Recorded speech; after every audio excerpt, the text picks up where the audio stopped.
Welcome students. আজকে তড়িৎচুম্বকত্ব চ্যাপ্টারে আজকে দুটো বিষয়ের উপর আজকে আলোচনা থাকবে। চুম্বক ক্ষেত্রের অভিমুখ, বায়োসাভার্ট সূত্র এবং তার প্রয়োগ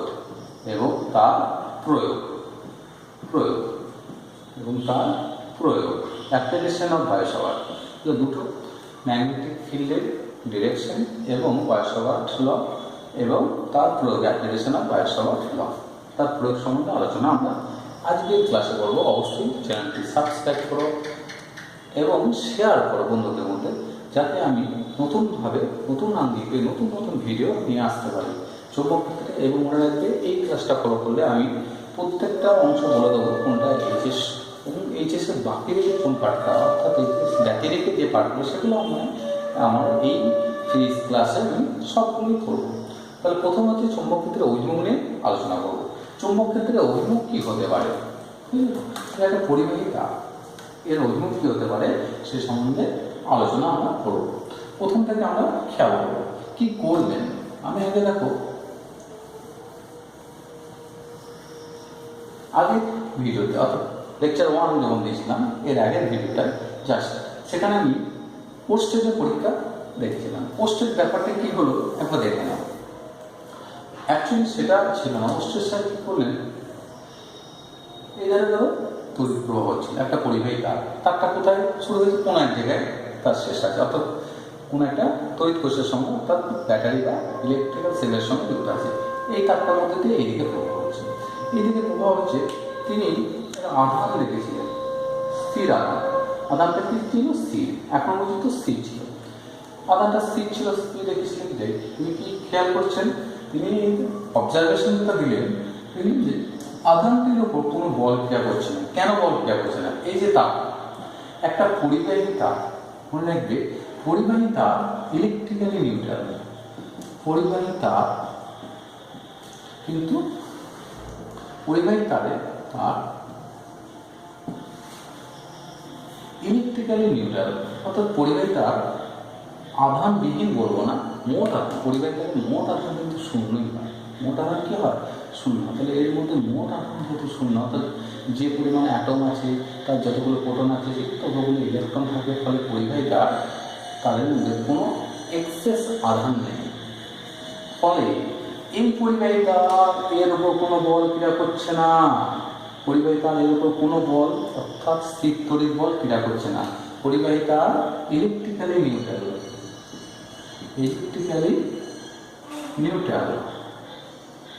আচ্ছা, ইলেকট্রিক্যালি নিউট্রাল হলে নো ফোর্স। কি ফোর্স নেই? কোনো স্থির তড়িৎ বল, স্থির তড়িৎ অর্থাৎ ইলেকট্রোস্ট্যাটিক ফোর্স কি ই ফর ইলেকট্রোস্ট্যাটিক, অর্থাৎ স্থির তড়িৎ বল নেই। স্থির তড়িৎ বল তো জিরো। তিনি এরপরে 2 নম্বর অবজারভেশন কি পর্যবেক্ষণ করলেন, তিনি হয় আধানটাকে এইদিকে গতিশীল করে দিলেন, এইদিকে ভিবেগে গতিশীল করে দিলেন, ভিবেগে ছুড়ে দিলেন। তখন কি লক্ষ্য করলেন? লক্ষ্য করলেন যে আধানটা এই দিক বরাবর না গিয়ে আধানটা ডিফ্র্যাক্ট হচ্ছে। আধানটা কি হচ্ছে? ডিফ্র্যাক্ট হচ্ছে।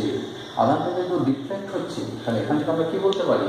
আধানটা যেহেতু ডিফ্র্যাক্ট হলো, তাহলে মনে রাখো আধানটা কিন্তু প্রতিটা বিন্দুতে স্পিড সেম আছে।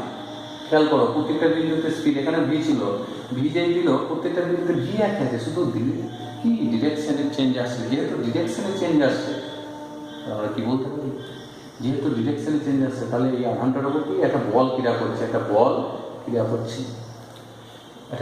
করছে। এই বলটাকে কি করবো?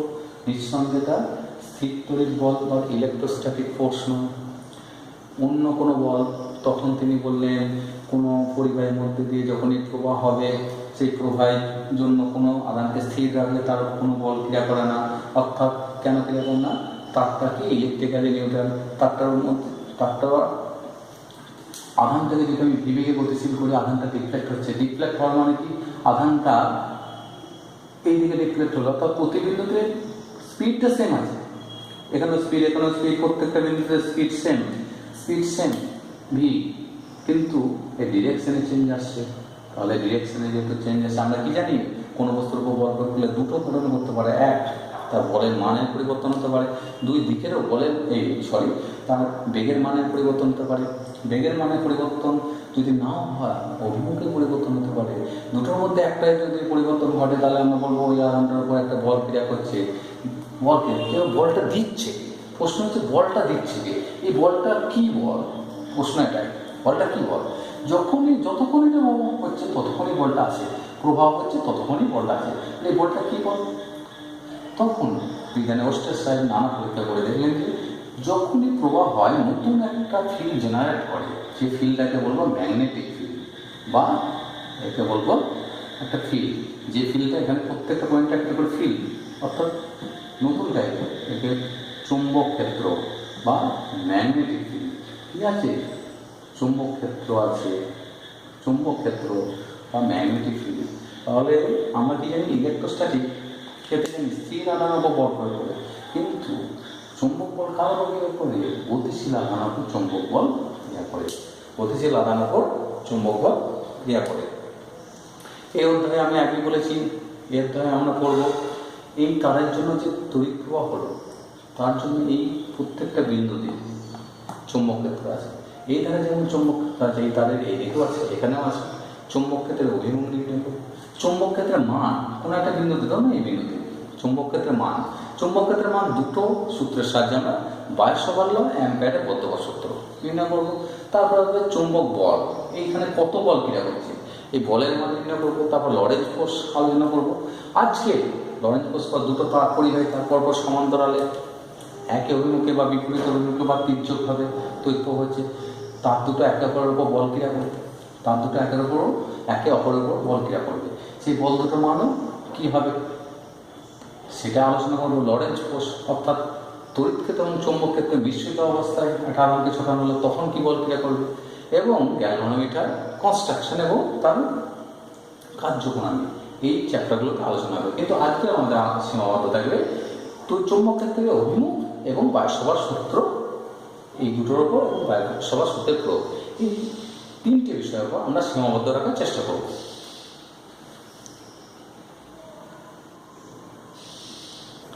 তোমরা দেখো, এটা একটা পরিবাহী তার, পরিবাহী তারের মধ্যে দিয়ে আয়ত হচ্ছে।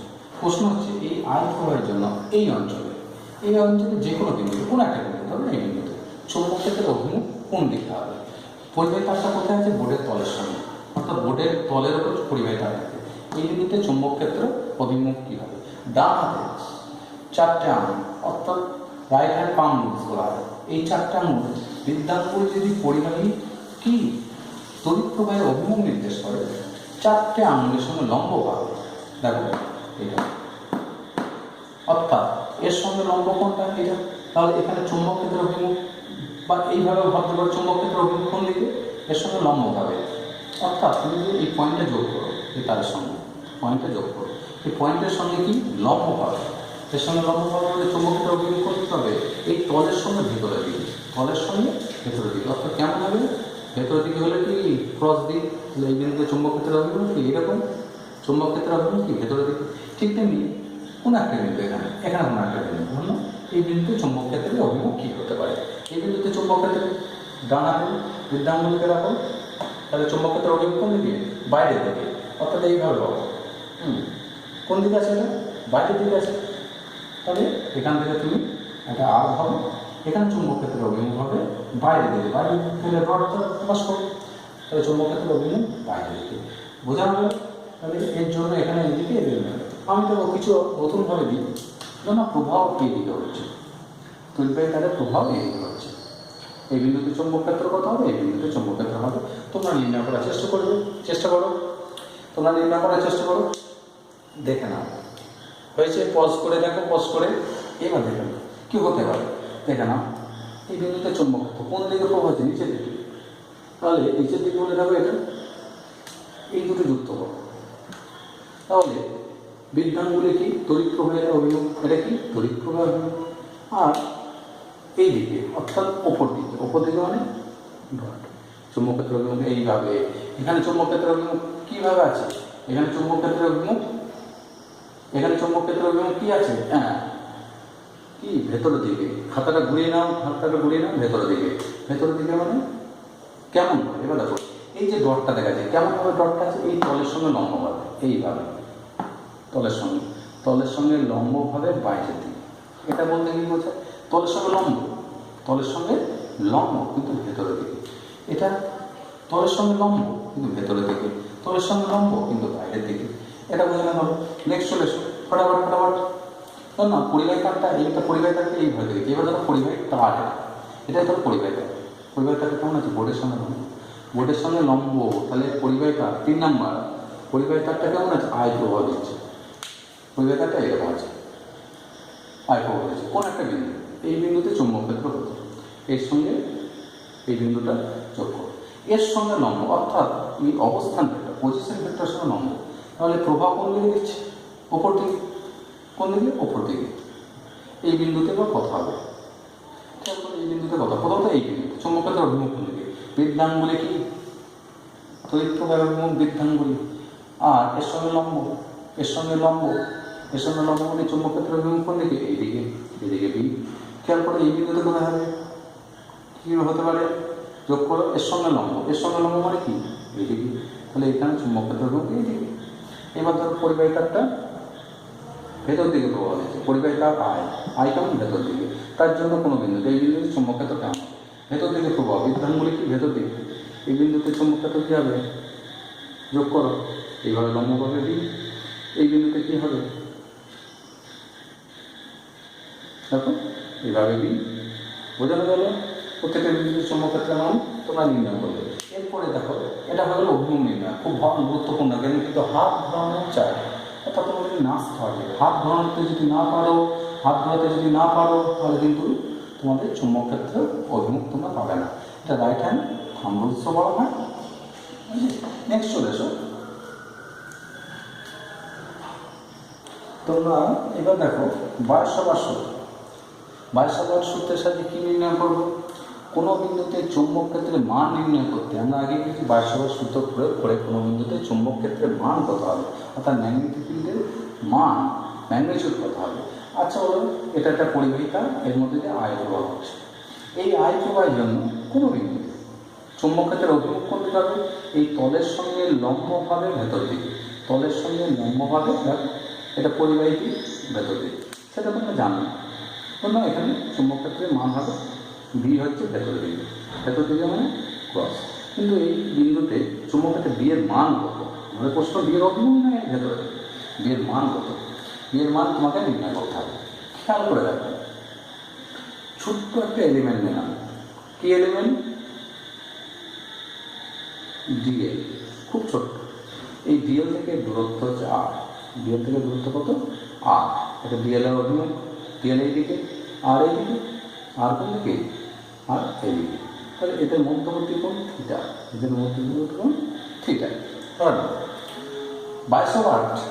বিজ্ঞানী বায়ুসভার দেখালেন এই পরিবাহী তারের জন্য, প্রত্যেকটা তারের জন্য অভিমুখ হচ্ছে ভেতর দিকে। দেখো ক্ষুদ্র অংশ এটা নিলে তার জন্য ভেতর দিকে, এই একটা ক্ষুদ্র অংশ নিলে এটা ধরে নাম ডিএল। তো এর জন্য কোথায় হবে? ভেতরের দিকে।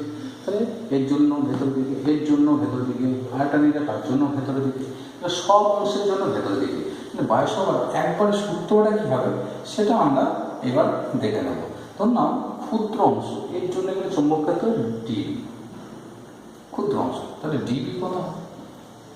ডিবি কি? Vector quantity. কি কোয়ান্টিটি? Vector quantity. এখানে ডিবি সমান কি হবে? তোমরা কুলম্বের সূত্রটা ভাবো, μ0/4π,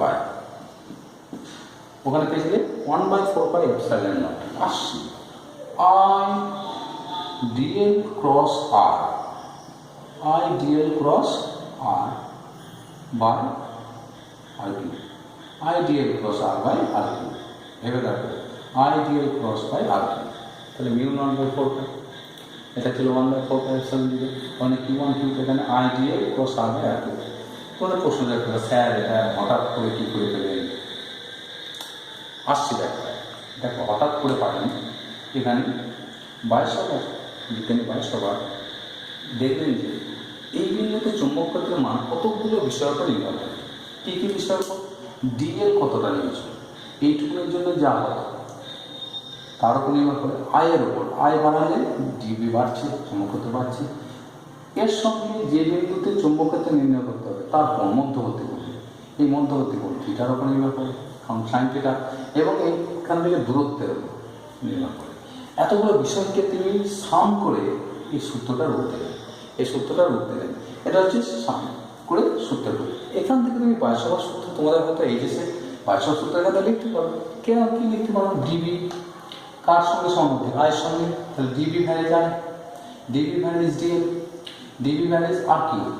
এটাকে যদি ভাঙো তাহলে দেখো এটা পাবে আর সাইন থিটা, আর এখানে আর কিউ, তাহলে এখানে করে থাকবে আর স্কয়ার, কি করে থাকবে আর স্কয়ার। কিন্তু এটাকে অন্য ফর্মে তুমি লিখতে পারো, এটাকে অন্য ফর্মে লিখতে পারো, ডিবি সমান দেখো ফর্মগুলো খেয়াল করো, mu not by 4 pi I DL cross R.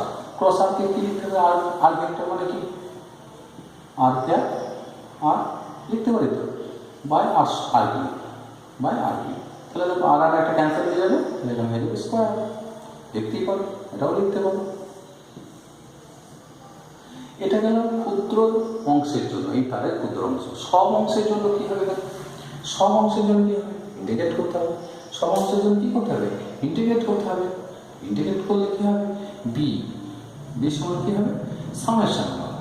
Summation over mu naught হবে, mu not by 4 pi sum করছি IDL, IDL cross R vector by square. তিনটে ফর্মই তোমরা খেয়াল রাখতে পারো, কিন্তু মনে রাখবে একটা ফর্ম খেয়াল রাখলে সুবিধা। এটাই হচ্ছে বায়সভার সূত্রে ভেক্টর রূপ, এটা বা এটা খেয়াল রাখলে এখান থেকে তুমি সূত্রগুলো দিয়ে দিতে পারবে। কোন কোন বিষয়ের উপর নির্ভর করে, কার উপর নির্ভর করে, খেয়াল করে দেখো। এইবার দেখো ideal cross R, cross product, এটা একটা ক্রস প্রোডাক্ট। যেহেতু এটা ক্রস প্রোডাক্ট তাহলে এটা কি ভেক্টর কোয়ান্টিটি। তাহলে আর ডিএল ভেক্টর অভিমুখ কোন দিকে? উপর দিকে। ডিএল ভেক্টর অভিমুখ যেদিকে অভিমুখ চারটা অঙ্কে রাখবো, চারটা অঙ্কে সেদিকে রাখবো। ডিএল উপর দিকে, আর ভেক্টর কোন দিকে? ডিএল থেকে আর, ডিএল থেকে আর। তাহলে তো বৃদ্ধাঙ্গুলি কোন দিকে আছে? DL cross R, DL cross R, DL থেকে আর কোন দিকে? বৃদ্ধাঙ্গুলি কোন দিকে হচ্ছে? এইদিকে, বা এইদিকে যদি শুরু করা কোন দিকে? ভেতর থেকে প্রবেশ করা, অর্থাৎ এই তলের সঙ্গে লম্বভাবে ভেতর দিকে, এই তলের সঙ্গে লম্বভাবে ভেতর দিকে। ওকে, লম্বভাবে ভেতর দিকে।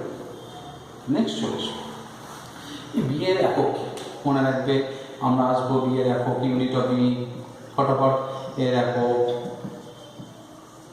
বিয়ের একক weber per metre square, weber per metre square, weber per metre square বা টেসলা। ওকে কি বলা হয়?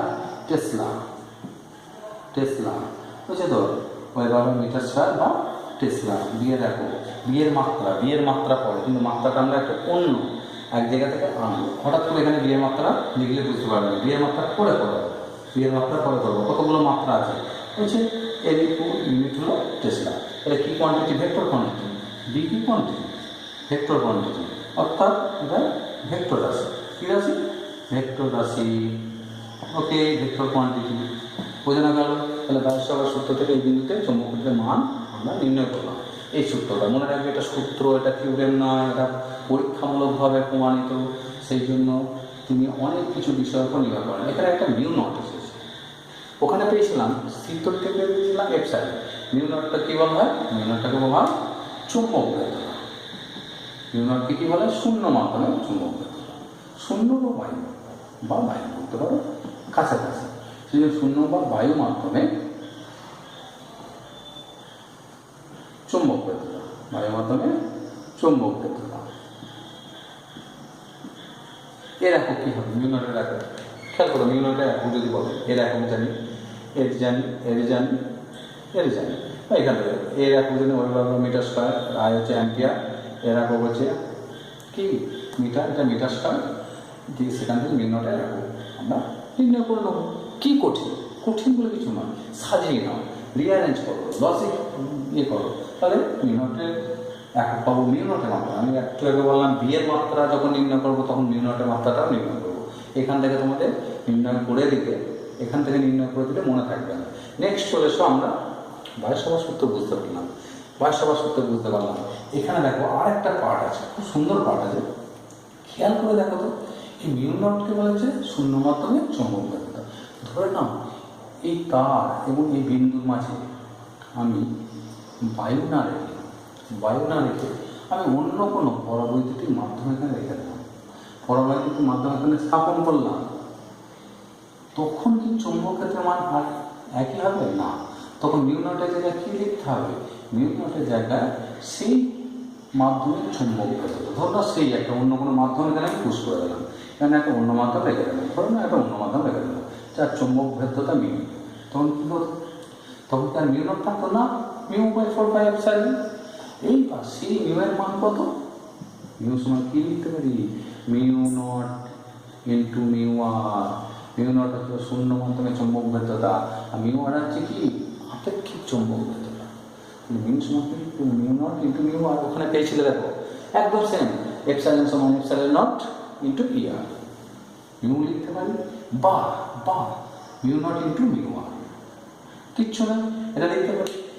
এবার এটা বিষয়টা গেল, তোমরা কিন্তু নোট করো, এগুলো ছোট্ট ছোট্ট নোট করলে কিন্তু খেয়াল থাকবে, ছোট্ট ছোট্ট পজ করে নোট করো। নেক্সট চলে এসো, একটা জিনিস খেয়াল করো, এখানে মিউ নট রাখি আর মিউ রাখি, মিউ নট রাখি বা মিউ রাখি, কিন্তু দেখো চৌম্বক ক্ষেত্রে মানে কিন্তু খেয়াল করো পরিবর্তন হচ্ছে, কিন্তু কার মানের পরিবর্তন এখানে ঘটছে না? দেখো খেয়াল করে দেখো, এখানে কি পেয়েছি? ডিবি, একবার লিখছি ডিবি সমান মিউ নট বাই 4π, এটা তো ধ্রুবক শূন্য মাধ্যম ক্ষেত্রে, IDL cross R cat by R square. Okay, খেয়াল করে দেখো তো, এখানে মাধ্যম চেঞ্জ করলে, এইটা মাধ্যম চেঞ্জ করলে এর মানে কিন্তু কোনো পরিবর্তন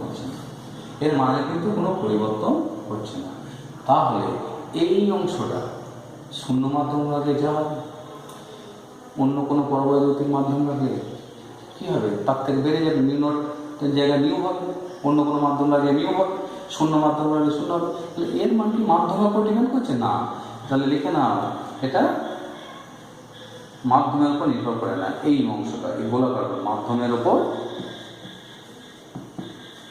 নির্ভর করে না,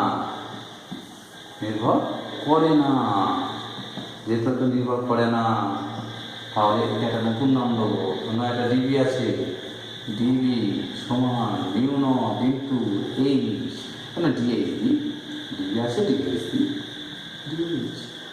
তাহলে আমি কী দেবো? এটা হচ্ছে ডিএইচটা হচ্ছে চুম্বক ক্ষেত্রের মাত্রা, অর্থাৎ এখানে ডিএইচটাকে কী লিখতে পারি? চুম্বক ক্ষেত্রের মাত্রা, অর্থাৎ তড়িৎ প্রাবল্য, এটাকে বলবো চুম্বক প্রাবল্য। কী বলবো? ডিএইচ হচ্ছে চুম্বক প্রাবল্য, বুঝলে? চুম্বক প্রাবল্য অর্থাৎ ম্যাগনেটিক ইন্টেন্সিটি। তাহলে চুম্বক প্রাবল্যকে মিউ নট দিয়ে যদি মিউ নট টাইমস করি, কী পাবো? ওই বিন্দুতে চুম্বক ক্ষেত্রের মান পাবো। তাহলে কোনো বিন্দুতে চুম্বক প্রাবল্য কাকে বলে? ওই বিন্দুতে চুম্বক ক্ষেত্র বি এবং মিউ নটের অনুপাত। তাহলে ডিএইচ সমান কী পাবো? তোমরা দেখো ডিএইচ সমান কী পাবো? ডিএইচ সমান ডিবি বাই মিউ নট। কোনো বিন্দুতে চুম্বক ক্ষেত্র এবং চুম্বক ভেদ্যতা অনুপাতকে চুম্বক প্রাবল্য বলে। ওকে, চুম্বক প্রাবল্য কাকে বলে আমরা পেয়ে গেলাম। ব্যাপারটা কি? এটা মাধ্যমের উপর নির্ভর করছে না, যে কোনো মাধ্যম দেখো এই মানটা একই থাকছে, শুধু মাধ্যম চেঞ্জ করলে কি চুম্বক ভেদ্যতার মানের পরিবর্তন হচ্ছে। ক্লিয়ার হলো? এইটুকুনি এইচএস এর জন্য, শুধু এইচএস নয়, এইচএস এর জন্য মানে কি, এইচএস এর জন্য অর্থ হচ্ছে লিপ্ত থাকতেই পারে, প্রথমে এইচএস বেসিক থেকে শুরু করছে। ওকে, নেক্সট চলে আসো, অসীম দৈর্ঘ্যের তারের জন্য চুম্বক ক্ষেত্রে প্রাবল্যের মান নির্ণয় করব। তোমরা দেখো অসীম দৈর্ঘ্যের তারের জন্য চুম্বক ক্ষেত্র, এটা একটা অসীম দৈর্ঘ্যের তার, তার জন্য পি বিন্দুতে চুম্বক ক্ষেত্রের মান কত হবে আমাদের নির্ণয় করতে হবে। উইথ দ্য হেল্প অফ বায়সাভার্ট ল, বায়সাভার্ট লয়ের সাহায্যে এটা নির্ণয় করতে হবে। দেখো অসীম দৈর্ঘ্যের তারে পি বিন্দুতে চুম্বক ক্ষেত্রের মান নির্ণয় করতে হবে। আমরা ওয়াই দূরত্ব গিয়ে একটা ডিওয়াই এলিমেন্ট নিয়েছি, দেখাচ্ছি এতটা, কিন্তু এতটা নয়, ডিওয়াই মানে খুব ক্ষুদ্র, আমরা বোঝার সুবিধাতে এইটুকুনি ডিওয়াই নিয়েছি। যে এই ডিওয়াইয়ের জন্য পি বিন্দুতে চুম্বক ক্ষেত্র কত হবে? ডিওয়াই থেকে পি এর দূরত্ব আর, এবং ধরে নাও তার থেকে এই বিন্দুটা কি লম্ব দূরত্ব ডি, তাহলে এই কোণটা থিটা, এই কোণটা থিটা হলে এটা কত হবে 90 মাইনাস থিটা, এটা যদি 90 মাইনাস থিটা হয় এটা কত হবে 90 প্লাস থিটা, কারণ গোটাটা 180, এটা যদি 90 মাইনাস থিটা হয় এটা 90 প্লাস থিটা, এটা 90। তাহলে ডিবি এর জন্য এখানে ডিবি কত mu not by 4 by I, জানি DL cross R, DL cross R by R D, DL cross R by R D, এটা হচ্ছে ভারসাম্যের সূত্র। এই সূত্রটা জানো। এবার দেখো mu not by 4 by I আছে, ডিএল বলতে এখানে কত নিয়েছে যে DY R cross sine theta, অর্থাৎ DL R sine theta, DL R sine theta বলতে এখানে এই কোণটা সাইন কত 90 প্লাস থিটা, আর উপরে আর নিচে আর কেটে দিয়েছে মানে একটা আর স্কয়ার আছে। এবার তো আর মানে কত, এটা যদি থিটা হয় এটা যদি ডি হয় তাহলে এইটা বাই এটা আর বাই ডি সমান কি হবে সেক থিটা, তাহলে আর সমান কি হবে ডি সেক থিটা, তাহলে আর সমান কি ডি সেক থিটা, মানটা পুট করেছি আমরা, মানটা পুট করেছি। তারপর দেখে নাও এবার খেয়াল করো এই ওয়াইটা নির্ণয় করবে, খেয়াল করো ট্যান থিটা সমান কি পেতে পারে, ট্যান থিটা সমান লম্ব বাই ভূমি মানে Y by D, tan theta সমান ওয়াই বাই ডি, তাহলে ওয়াই সমান ডি ট্যান থিটা, এখানে গেলে ডি ওয়াই করবো, এখানে ডি ওয়াই আছে, দেখো এখানে ডি ওয়াই আছে, অর্থাৎ ডি ওয়াই সমান কি পাবো ডি ট্যান থিটা ইয়ে কি হবে sec square theta D theta. তাহলে আমরা একটা মান করছি mu not I by 4 pi রেখে দিলাম ডি ওয়াই থেকে কি D sec square theta D theta sine 90 plus theta মানে কস থিটা, আর এটা কত বললাম D square sec square theta, এটা কত বললাম D square sec square theta. খেয়াল করো সেক স্কয়ার থিটা ক্যান্সেল হলো, এখানে একটা ডি ক্যান্সেল হলো, পড়ে আছে কি তাহলে পড়ে আছে দেখো mu not I by 4 pi, বুঝলি কস থিটা কি D theta, cos theta D theta. Okay, এটা বললাম ডিবি। গোটা অংশের জন্য কি হবে, গোটা অংশের জন্য এই ক্ষুদ্রের জন্য এখানে পেলাম, এই ক্ষুদ্রের জন্য কি হবে ডিবি, এখানে ডিবি পাবো, এই অংশের ডিবি, দেখো প্রত্যেকটা অ্যাড হবে, কারণ এর জন্য অভিমুখ ভেতর দিকে, এই অংশের জন্য কি ভেতর দিকে, এই এখানে অংশের জন্য ভেতর দিকে, তাহলে টোটাল বি কি ইন্টিগ্রেটেড ডিবি, ডিবি এর মান খেয়াল করো, ডিবি এর মান কি আছে এটা ধরে রাখো mu not I by 4 pi ধ্রুবক cos theta D theta, cos theta D theta, লিমিটটা এইবার দেখো লিমিটটা, এটা থিটা ধরেছে, লিমিটটা কোথায় কোথায় শেষ এখানে, এটা ধরো থিটা 1, এটা কি এটা থিটা 1 ধরে নাও এইখানে শেষ, এটা এইখানে শেষ, এটা থিটা 1, উপরটা থিটা 1 নিচেরটা থিটা 2, প্রথম সসীম ধরো থিটা 1 আর এটা থিটা 2, তাহলে এর সাথে কি উপরটা কি প্লাস ঘড়ি কাটা, এটা প্লাস এটা মাইনাস, তাহলে আমি যদি থিটা 1 না থিটা 2 আকারে করি কি আসবে দেখে না, খেয়াল করে রাখো এই বিন্দুর সাপেক্ষে তুমি এটা সসীম ধরবে, এখন আমরা সসীমের প্রমাণ করছি, কিন্তু এর সাপেক্ষে এই বিন্দু কত কত কোণ উৎপন্ন করবো থিটা 1, এই কোণটা কত থিটা 1, আর এই কোণটা কত, এই কোণটা হচ্ছে থিটা 2, এই কোণটা এই সাপেক্ষে অর্থাৎ এটা রেফারেন্স লাইন, এর সাপেক্ষে থিটা 2।